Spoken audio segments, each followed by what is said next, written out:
والله العظيم يعني شهادة لله حاجة كده، وخصوصًا مع الكبدة المشوية، بالذات الاسباجيتي إحنا بنحب الاسباجيتي عن أي مكرونة تانية، يعني بُص بتبقى كده حاجة كده عظمة يعني.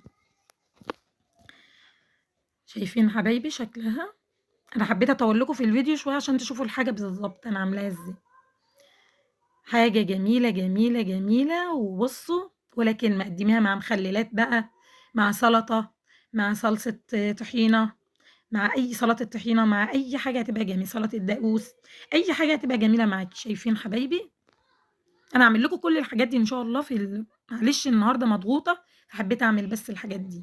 شايفين يا حبايبي شكلها وجمالها، ومش عايزة أقول لِك على الطعم والريحة، حاجة بُصّي خرافة. أنا بصراحة الريحة مجنناني، عايزة أفطر. شايفين حبايبي الشكل؟